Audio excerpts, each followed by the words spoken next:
What a week it has been in the league. We've seen basically everyone learning fast, making predictions, clutch plays, and showing just how quickly they've grown into real contenders. But among all those battles, this one stood out the most. This is the match with the highest skill ceiling this week, no doubt. Digiko and Mirabelle are pushing each other to the limit in this one, so both are really testing their knowledge here, I think. They make very good predictions, they play very creatively, and looking at team preview, Digiko's game plan seems pretty clear. We have her Rain team, so she sets Rain with Palapa and tries to sweep with Kingdra and or Legion. On Mirabelle's side, we see a very balanced team. We have the double hazard control with Great Tusk and Corviknight. We have pivots with U-turn and Volt Switch, and we have big offensive threats with Monkey Dory, Meowscarada and Entei. If Mirabelle can keep the Rain in check, this is going to be very hard for Digiko. You better get ready, because this battle is going to show you just how far the level of play can go. We see Digiko leading with Toadscruel and Mirabelle leading with Rotom Wash. So very solid for both trainers. Digiko obviously in the better lead matchup here. We see the Volt Switch from Mirabelle, so she doesn't have the type matchup right, or she predicted something here, and considering the course of the match, I think she predicted a switch. Otherwise, she wouldn't have used an electric type move on a ground type. Digiko sets up Toxic Spikes here, and as we saw in the last match, Toxic Spikes can be very scary even if there's only one layer. We see Digiko switching into Palapa, getting the Rain out, and Mirabelle switching into Corviknight at the same time. U-turn does 1%. The rocky helmet that Corviknight is holding reflects physical damage, so Palapa got way more damage from recoil from the rocky helmet than it did to Corviknight. Digiko pivots out into Raikou, and Mirabelle pivots as well into Rotom Wash. So Volt Switch does 26% on her Rotom Wash. That's very especially defensive, and Mirabelle sets up the Sun.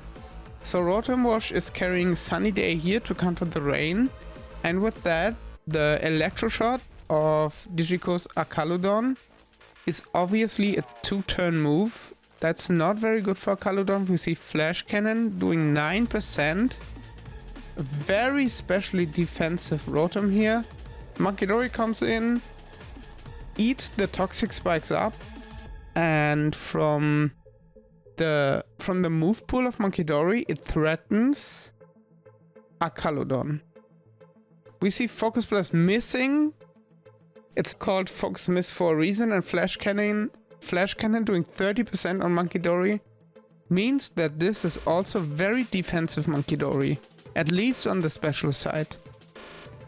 Digiko is forced to switch out here because obviously she doesn't want to risk Mirabelle hitting the Focus Blast. She switches into Palapa, and Mirabelle goes for Future Sight. So Future Sight is a move that hits in 2 turns after it has been used, and it's very awkward for Digiko now, because with Munkidori having so much special attack, switching in basically any Pokemon in her team will probably kill it. And if she goes into a Arcaludon, which is the Pokemon that tanks it the best, she invites Munkidori to just switch in. You see a Sludge Wave that does tons of damage to Palapa, triggering Toxic Chain from Munkidori. Munkidori has the ability Toxic Chain, where every attack has the side effect to inflict not poison but toxic. We see that proc here, and Digiko pivots out into Kingdra. Kingdra in the rain is very scary.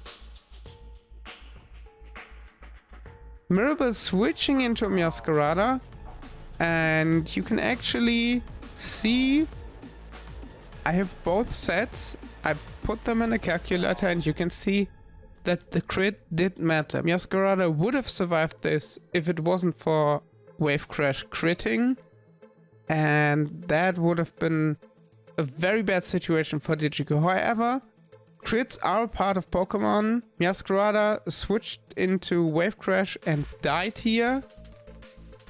We see 35% recoil damage. We see future sight hitting, which makes this a dead Kingdra. So we're 1-1, that's very good. Both trainers have to decide their Pokemon now. Digiko went for the Swift Swimmer, and Mirabelle went for her special wall in this case, which is very good. She's in a good situation. Flip Turn does basically nothing. And we see the Life Orb on Basculegion. Digiko pivoted out with Flip Turn and predicted the Volt Switch of Rotom Wash, switching into her ground type Pokemon. Very strong prediction here. Mirabelle is in an awkward situation because she doesn't want to stay in and she has to get out. But what happened here is Digiko knew that Mirabelle had to get out, and Mirabelle knew that Digiko knew that. So she predicted the prediction, stayed in and went for Sunny Day instead of switching out, because she was sure switching out was the obvious move and Digiko wouldn't go for the obvious. Raikou comes out and Rotom Wash is very good into Raikou. We see Pain Split, Rotom Wash healing up, and we have a battle between Entei and Raikou here. Raikou doesn't stay in for long, pivots out into Pelipper, which sets up Rain and probably dies to Toxic now. No, Toxic doesn't do enough damage yet. Pelipper still at 2%, switches onto a Caludon to catch in a potential whatever. The extreme speed hits the Arcaludon and activates its stamina ability. So Arcaludon is at 1+ defense now. And Entei doesn't want to stay in here. Munkidori is free into Arcaludon, hits the Focus Blast this time and OHKOs the Arcaludon. Basculegion comes out. Rotom Wash is a safe switching into Basculegion, even though the Shadow Ball does a lot of damage here. With leftovers healing, Rotom can tank another Shadow Ball. We see Flip Turn. Again, a very good pivot. Digiko goes out into Toadscruel again, probably predicting the Volt Switch again. But Mirabelle learned from this and clicks Pain Split to heal up her Rotom. That's a very strong move. Rotom is back at 60% and can now safely switch into Basculegion again.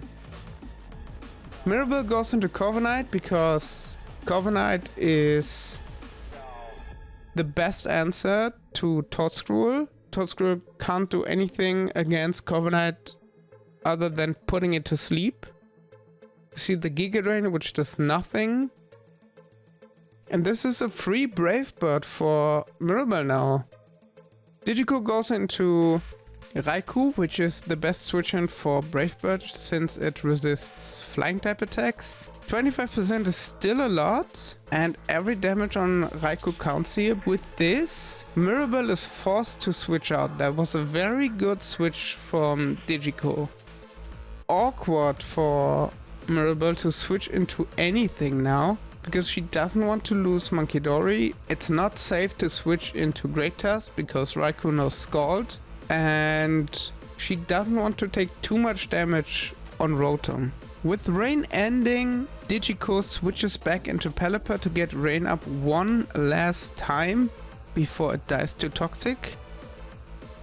Mirabelle could have predicted that. She does and switches into Munkidori. And this again is a very awkward situation for Mirabelle because With Pelipper dying, Digiko gets a free switch into her Basque Legion. With the Swift Swim, she's in such a good situation now that she can sweep Mirabelle's entire team with this strong of a move. Mirabelle has to basically sacrifice a Pokemon now. The Shadow Ball does huge amounts of damage to Corviknight, and it's not able to attack again because it switched into the Shadow Ball and is slower than Basque Legion. The best thing Mirabelle can do now is either stall out the rain or hope for Rotom to live the Shadow Ball. And as we saw last time, Rotom definitely lives the Shadow Ball. So the best play for Mirabelle here is to use Sunny Day, since Digiko doesn't have a Rain Setter anymore. And the biggest threat to her team is Swift Swim Basque Legion. Getting rid of Rain is her top priority. Doesn't matter if Rotom dies in the process. We see Flip Turn not doing much, and with that, Sunny Day is free. We see the switch into Torscrew, which doesn't really matter. Mirabelle switches out into Great Tusk here. That's okay. So the obvious play would have been to click Giga Drain here. Digiko went for Toxic Spikes.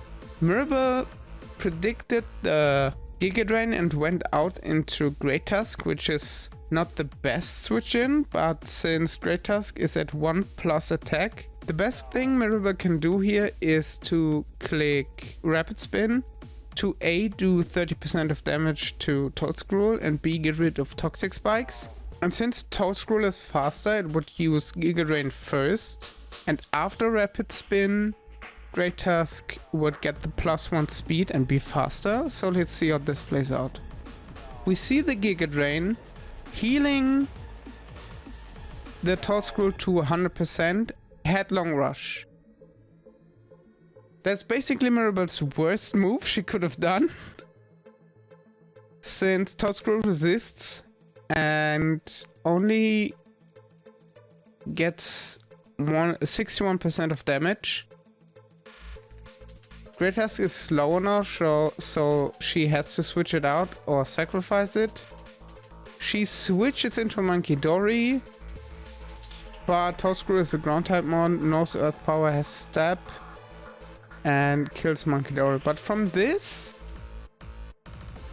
Entei should kill with Extreme Speed.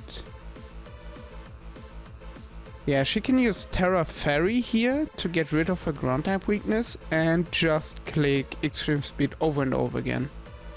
We see the Terra Fairy, we see Extreme Speed, killing the first Pokemon. Raikou dies as well. Raikou's very frail on the physical side. And she can't click Extreme Speed on Basque Legion, but since she isn't a Fire type anymore, she should live the Water type attack.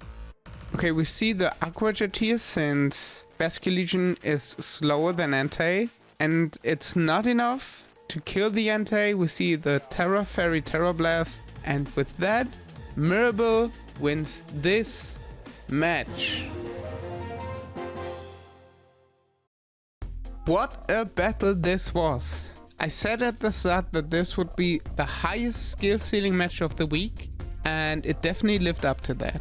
Digiko brought the Raincore and tried to break through, but Mirabelle's balanced team, smart hazard play, and offensive pressure with Munkidori and Entei proved too much for Digiko. Both showed incredible depth in their play, and if this is the level we're already seeing in week 2, I can't wait to see how far they go as the league continues. That wraps up week 2 of the VPL.